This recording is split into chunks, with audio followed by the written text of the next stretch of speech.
అందరికీ నమస్కారం. Welcome to our channel. భక్తి మాలికలకు స్వాగతం, సుస్వాగతం. శ్రీ సాయినాథాయ నమః. శ్రీ సాయి సచ్చరిత్రము 35వ అధ్యాయము. ఊది మహిమ. కాకా మహాజని స్నేహితుడు, కాకా మహాజని యజమాని, బాంద్రా అనిద్ర రోగి, బాలాజీ పాటిల్ నేవాస్కరు, సాయి పాము వలె కనిపించుట. ఈ అధ్యాయంలో కూడా ఊది మహిమ వర్ణితము. ఇందులో బాబా 2 విషయములలో పరీక్షింపబడి లోపము లేదని కనుగొనబడుట కూడా చెప్పబడింది. బాబాను పరీక్షించు కథలు మొట్టమొదట చెప్పబడును. ఆధ్యాత్మిక విషయములో లేదా సాధనలందు శాఖలు మన అభివృద్ధికి అడ్డుపడును. భగవంతుడు నిరాకారుడని నమ్మువారు భగవంతుడు ఆకారము గలవాడని నమ్మువారిని ఖండించి అది ఒట్టి భ్రమ అనెదరు. యోగీశ్వరులు మామూలు మానవులు మాత్రమే కనుక వారికి నమస్కరింపనేలా అందురు. ఇతర శాఖల వారు కూడా ఆక్షేపణ చేయుచు వారి సద్గురువు వారికి ఉండగా ఇతర యోగులకు నమస్కరించి వారికి సేవ చేయనేలా అందురు. సాయిబాబా గూర్చి కూడా అట్టి ఆక్షేపణ చేసిరి. షిరిడీకి వెళ్ళిన కొందరిని బాబా దక్షిణ అడిగెను. యోగులు ఈ ప్రకారముగా ధనము ప్రోగు చేయుట శ్రేయస్కరమా? వారిట్లు ధనము జాగ్రత్త చేసినచో వారి యోగి గుణములెక్కడా అని విమర్శించిరి. అనేక మంది బాబాను వెక్కిరించుటకు షిరిడీకి వెళ్ళి తుదకు వారిని ప్రార్థించుటకు అచటిని నిలిచిపోయిరి. అటువంటి 2 ఉదాహరణలు ఈ దిగువ ఇచ్చుచున్నాము. కాకా మహాజని స్నేహితుడు. కాకా మహాజని స్నేహితుడు నిరాకారుడగు భగవంతుని ఆరాధించువాడు. విగ్రహారాధనమున కూడా అతడు విముఖుడు. అతడు ఊరకనే వింతలు ఏమైనా తెలుసుకున్నటకు షిరిడీకి పోవ అంగీకరించెను. కానీ బాబాకు నమస్కరించననియు వారికి దక్షిణ ఇవ్వననియు చెప్పెను. కాక ఈ షరతులకు ఒప్పుకొనెను.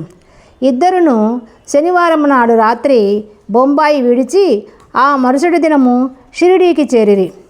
వారు మసీదు మెట్లను ఎక్కగానే కొంచెం దూరమున ఉన్న బాబా మహాజని స్నేహితుని మంచి మాటలతో ఆహ్వానించెను. ఆ కంఠధ్వని మిక్కిలి చిత్రముగా ఉండెను. ఆ కంఠము అతని తండ్రి కంఠము వలె ఉండెను. ఆ కంఠము గతించిన తన తండ్రిని జ్ఞప్తికి తెచ్చెను. శరీరము సంతోషముతో ఉప్పొంగెను. కంఠపు ఆకర్షణ శక్తి ఏమని చెప్పుదును? మిగుల ఆశ్చర్యపడి ఆ స్నేహితుడు ఇది తప్పనిసరిగా మా తండ్రి కంఠమే అనెను. వెంటనే మసీదు లోపలికి వెళ్ళి తన మనోనిశ్చయమును మరచినవాడై బాబా పాదములకు నమస్కరించెను. ఉదయం ఒకసారి, మధ్యాహ్నం ఒకసారి బాబా దక్షిణ అడుగగా కాకా మహాజని ఇచ్చెను. బాబా కాకానే దక్షిణ అడుగుచుండెను. కానీ అతని స్నేహితుని అడగలేదు. అతని స్నేహితుడు కాకా చెవిలో బాబా నిన్నే 2 సార్లు దక్షిణ అడిగెను.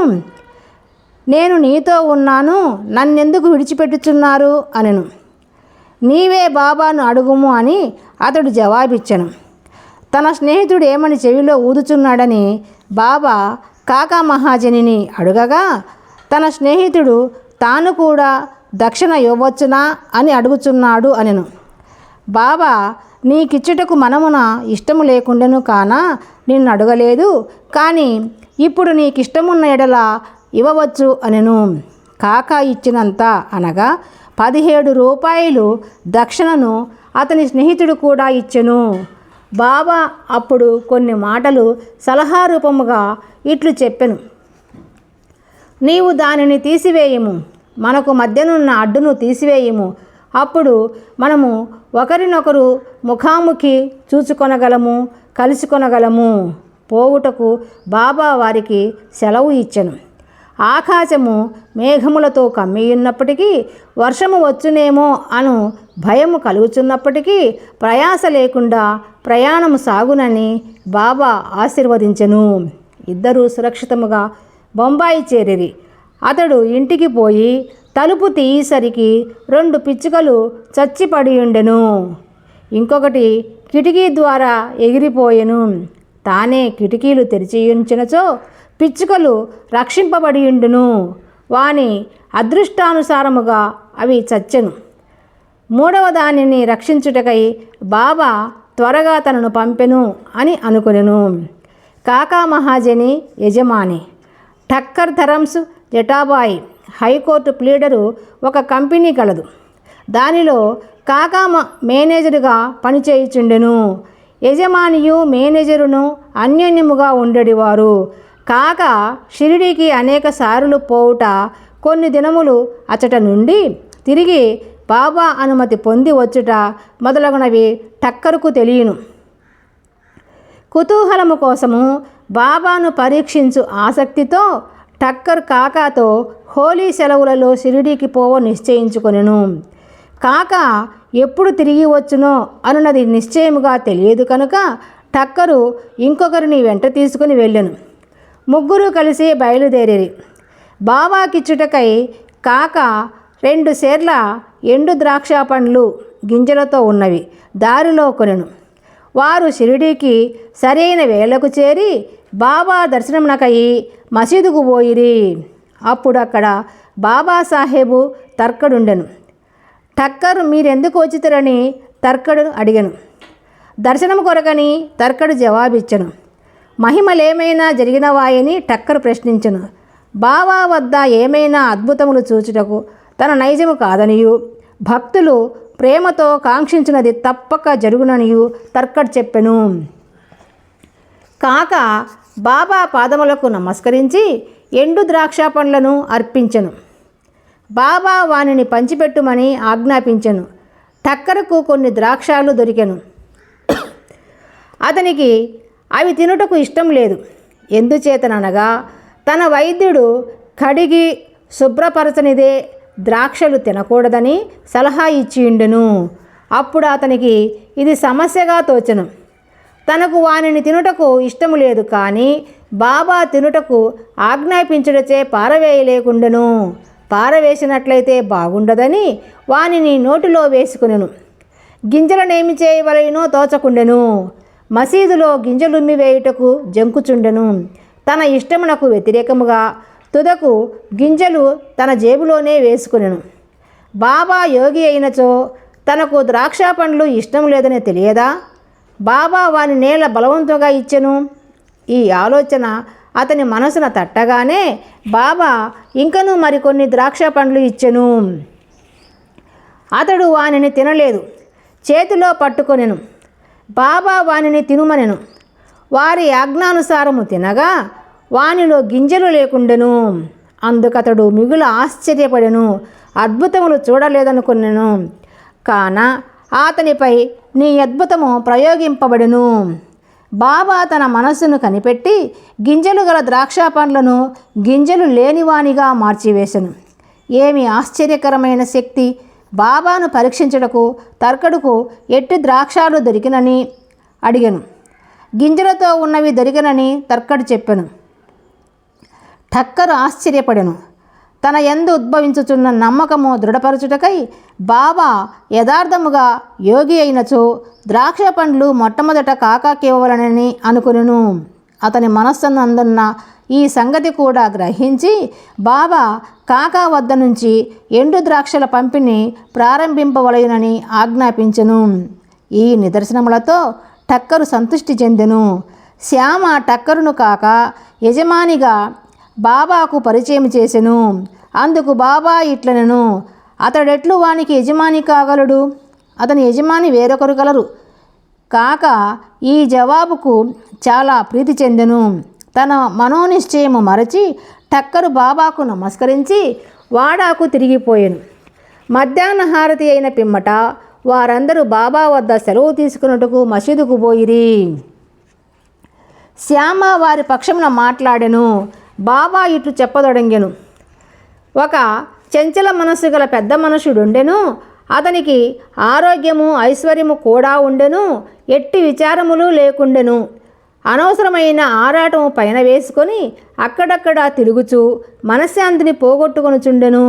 ఒకప్పుడు భారములన్నీ వదిలివేయుచుండెను, మరొకప్పుడు వానిని మోయిచుండెను. అతని మనసునకు నిలకడ లేకుండెను. అతని స్థితి కనిపెట్టి కనికరించి, నేను ఈ కష్టము వచ్చిన చోట నీ నమ్మకము పాదుకొల్పుము, ఎందుకిట్లు భ్రమించెదవు, ఒకే చోటు ఆశ్రయించుకొని నిలకడగా ఉండుమని చెప్పి తిని. వెంటనే టక్కరు ఇది ఎంతయు తన గూర్చియే అని గ్రహించెను. కాకా కూడా తన వెంట రావాలనని అనుకొనెను. కానీ కాకాకు అంత త్వరగా షిరిడీ విడిచుటకు ఆజ్ఞ దొరుకునని ఎవరూ అనుకొనలేదు. బాబా దీనిని కూడా కనుగొని కాకాను అతని యజమానితో పోవుటకు అనుజ్ఞనిచ్చెను. ఈ విధముగా బాబా సర్వజ్ఞుడగుట టక్కరుకి ఇంకొక నిదర్శనము దొరికెను. బాబా కాకాను 15 రూపాయలు దక్షిణ అడిగి పుచ్చుకొని అతనికి ఇట్లని చెప్పాను, నేను 1 రూపాయి దక్షిణ ఎవరి వద్ద నుంచి కానీ తీసుకునినచో దానికి 10 రెట్లు ఇవ్వవలను. నేనూరక ఏమీ తీసుకొనను. యుక్తాయుక్తములు తెలియకుండా నేనెవరిని అడుగను. ఫకీరెవరిని చూపునో వారి వద్దనే నేను తీసుకునేదను. ఎవరైనా ఫకీరుకు గత జన్మ నుంచి బాకీయున్నచో వాని వద్దనే ధనము పుచ్చుకొందును. దానము చేయువాడు ఇచ్చినది ప్రస్తుతము విత్తనములు నాటుట వంటిది. అది మునుముందు గొప్ప పంట అనుభవించుట కొరకే. ధర్మము చేయుటకు ధనమును ఉపయోగించవలెను. దానిని సొంతమునకు వాడుకున్నా అది వ్యర్థమైపోవును. గత జన్మలో నీవిచ్చియుంటేనే గాని నీవిప్పుడు అనుభవించలేవు. కనుక ధనమును పొందవలనని అనుచో దానిని ప్రస్తుతము ఇతరులకిచ్చుటే సరి అయిన మార్గము. దక్షిణ ఇచ్చుచున్నచో వైరాగ్యము పెరుగును. దానివలన భక్తి జ్ఞానములు కలుగును. 1 రూపాయినిచ్చి 10 రూపాయలు పొందవచ్చును. ఈ మాటలు విని టక్కరు తన నిశ్చయమును మరచి 15 రూపాయలు బాబా చేతిలో పెట్టెను. షిరిడీకి వచ్చుట మేలైనది అనుకునెను. ఏలన అతని సంశయములన్నీ తొలగెను. అతడు ఎంతయో నేర్చుకొనెను. అటువంటి వారి విషయములలో బాబా ప్రయోగించు యుక్తి మిక్కిలి అమోఘమైనది. అన్నీ బాబాయే చేయుచున్నను దేనియందు అభిమానము ఉంచలేదు. ఎవరైనను నమస్కరించినను నమస్కరించకపోయినను దక్షిణ ఇచ్చినను ఈయకున్నను తనకు అందరూ సమానమే. బాబా ఎవరిని అవమానించలేదు. తనను పూజించినందుకు బాబా గర్వించేవారు కాదు. తనను పూజించలేదని విచారించేవారు కాదు. వారు ద్వంద్వాతీతులు. బాంద్రా అనిద్ర రోగి. బాంద్రా నివాసి కాయస్థ ప్రభు కులమునకు చెందిన ఒక పెద్ద మనుషుడు చాలా కాలము నిద్రపట్టక బాధపడుచుండెడువాడు. నిద్రించుటకై నడుము వాల్చగనే గతించిన తన తండ్రి స్వప్నములో కనిపించి తీవ్రముగా తిట్టుచుండెడివాడు. ఇది అతని నిద్రను భంగపరిచి రాత్రి అందస్థిరునిగా చేయుచుండెను. ప్రతిరోజు ఇట్లు జరిగి ఏమీ చేయుటకు తోచకుండెను. ఒకనాడు అతడు బాబా భక్తునితో ఈ విషయము మాట్లాడెను. బాబా ఊదియే దీనిని తప్పనిసరిగా బాగు చేయునని అతడు సలహా ఇచ్చెను. అతడు వానికి కొంత ఊది ఇచ్చి ప్రతిరోజు నిద్రించుటకు ముందు కొంచెము నుదుటికి రాసుకొని మిగతా పొట్లమును తలక్రింద దిండుకు దిగువ పెట్టుకునుమనెను. ఇట్లు చేసిన పిమ్మట సంతోషము ఆశ్చర్యము కలుగునట్లు అతనికి మంచి నిద్ర పట్టెను. ఎట్టి చికాకు లేకుండెను. అతడు సాయిని నిత్యము స్మరించుచుండెను. సాయిబాబా పటమును తెచ్చి గోడపై వేలాడదీసెను. దానిని ప్రతిరోజు పూజించుచుండెను. గురువారం నాడు పూలమాల వేయుచుండెను. నైవేద్యము సమర్పించుచుండెను. పిమ్మట అతని వ్యాధి పూర్తిగా తగ్గిపోయెను. బాలాజీ పాటిల్ నేవాస్కర్. ఇతడు బాబాకు గొప్ప భక్తుడు. ఇతడు ఫలాపేక్ష లేకుండా చాలా మంచి సేవ చేసెను. ఇతడు షిరిడీలో బాబా ఏ ఏ మార్గముల ద్వారా పోచుండెనో వాటినన్నింటినీ తుడిచి శుభ్రం చేయుచుండెను. అతని అనంతరము ఈ పని రాధాకృష్ణమాయి అతి శుభ్రముగా నెరవేర్చుచుండెను. ఆమె తరువాత అబ్దుల్లా చేయుచుండెను. బాలాజీ ప్రతి సంవత్సరము పంట కోయగానే దానినంతయు తెచ్చి బాబా కర్పితము చేయుచుండెను. అతడు బాబా ఇచ్చిన దానితో తన కుటుంబమును పోషించుకొనువాడు. ఈ ప్రకారముగా అతడు చాలా సంవత్సరములు చేసెను. అతని తరువాత అతని కుమారుడు దానిని అవలంబించెను. ఊది ప్రభావం. ఒకనాడు బాలాజీ సంవత్సరీకం నాడు నేవాస్కర్ కుటుంబం వారు కొంతమంది బంధువులకు భోజనమునకు పిలిచిరి. భోజన సమయానికి పిలిచిన వారికంటే 3 రెట్లు బంధువులు వచ్చిరి. నేవాస్కర్ భార్యకు సంశయం కలిగెను. వండిన పదార్థములు వచ్చిన వారికి చాలవనియు కుటుంబ గౌరవమునకు భంగము కలుగుననియు ఆమె భయపడెను. ఆమె అత్తగారు ఓదార్చుచు, భయపడుకుము, ఇది మనది కాదు, ఇది సాయి ఆహారమే. అన్ని పాత్రలు గుడ్డలతో పూర్తిగా కప్పివేయుము, వానిలో కొంచెము ఊది వేయుము, గుడ్డ పూర్తిగా తీయకుండా వడ్డన చేయుము, సాయి మనలను కాపాడును అనెను. ఆమె ఈ సలహా ప్రకారమే చేసెను. వచ్చిన వారికి భోజన పదార్థములు సరిపోవటయే కాక ఇంకను చాలా మిగిలెను. తీవ్రముగా ప్రార్థించినచో యథాప్రకారము ఫలితమును పొందవచ్చునని ఈ సంఘటనను తెలుపుచున్నది. సాయి పాము వలె కనిపించుట. ఒకనాడు షిరిడీ నివాసి రఘుపాటిల్ నేవాసలో ఉన్న బాలాజీ పాటిల్ ఇంటికి వచ్చెను. ఆనాడు సాయంకాలం ఒక పాము ఆవుల కొట్టంలోనికి బుసకొట్టుచూ దూరెను. అందులోని పశువులన్నీ భయపడి కదలజొచ్చెను. ఇంటిలోని వారందరూ భయపడిరి. కానీ బాలాజీ శ్రీ సాయియే ఆ రూపమున వచ్చెనని భావించెను. ఏమియూ భయపడక గిన్నెతో పాటు పాలు తెచ్చి సర్పము ముందు పెట్టి ఇట్లనెను, బాబా, ఎందుకు బుసకొట్టుచున్నావు? ఎందులకి అలజడి? మమ్ము భయపెట్టతలచితివా? ఈ గిన్నెడు పాలను తీసుకొని నెమ్మదిగా త్రాగుము. ఇట్లనుచు అతడు దాని దగ్గర నిర్భయముగా కూర్చుండెను. ఇంటిలోని తక్కిన వారు భయపడిరి. వారికి ఏమి చేయుటకు తోచకుండెను.